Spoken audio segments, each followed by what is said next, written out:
Welcome to Dhruv dream. குட்டி தேவதையின் ஆமை நண்பன். ஒரு தொலைதூர கிராமத்தில் டோட்டோ என்ற ஒரு ஏழை ஆமை வசித்தான். அவனுக்கு வீடில்லை, உணவுமில்லை. கடும் குளிரில் ஒவ்வொரு இரவும் துடிதுடிக்க வைத்தது. அதே கிராமத்தில் பணக்கார விலங்குகள் வெப்பமான வீடுகளில் வசித்தனர். ஆனால் டோட்டோவை கவனிக்க யாரும் இல்லை. அந்த இரவு நட்சத்திரங்களைப் பார்த்து நடுங்கியவாறு டோட்டோ மெதுவாக சொன்னான். நான் நான் யாரிடமும் உதவி கேட்டதில்லை. ஆனால் இப்போது ஒரு சிறிய உதவி வேண்டும் எனக் கதறினான். திடீரென்று ஒரு சிறிய அழகான தேவதை அவன் முன் தோன்றினாள். டோட்டோ அதிர்ச்சியில் நின்றான். டோட்டோ, நீ மிகவும் நல்லவன். அதனால் இன்று நான் உனக்கு ஒரு பரிசு தரப்போகிறேன். அதை நீ நல்லதற்காக மட்டும்தான் பயன்படுத்த வேண்டும் என்று சொல்லி தேவதை 3 ஒளிவீசும் இறக்கைகளை டோட்டோவுக்கு கொடுத்தாள். ஒவ்வொரு இறக்கையும் ஒரு விருப்பத்தை நிறைவேற்றும். ஆனால் அதை பிறருக்கு உதவுவதற்காக மட்டும் பயன்படுத்த வேண்டும் என்று சொல்லி வானில் பறந்து சென்றாள். மறுநாள் காலை ஒரு சிறு பறவை பனியில் உறைந்து நடுங்கிக் கொண்டிருந்தது. ஐயோ, இந்த பறவைக்கு உதவ வேண்டுமே.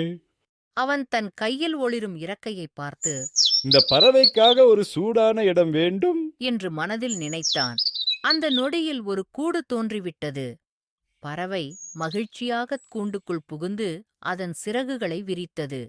டோட்டோ மகிழ்ச்சியுடன் அந்த இடத்தை விட்டு சென்றான்.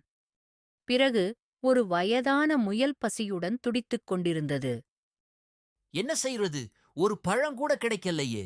டோட்டோ மெல்லிய சிரிப்புடன், நான் உதவுகிறேன். அவன் 2வது இறக்கையை உதிர்த்தான். அந்த நொடியில் ஒரு அழகான பழக்கூடை தோன்றியது.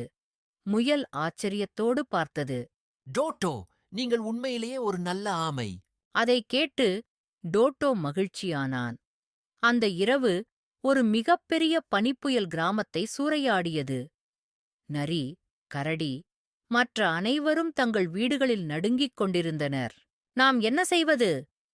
உணவும் இல்லை, வெப்பமும் இல்லை என்று ஒருவரையொருவர் கேட்டுக்கொண்டே இருந்தார்கள்.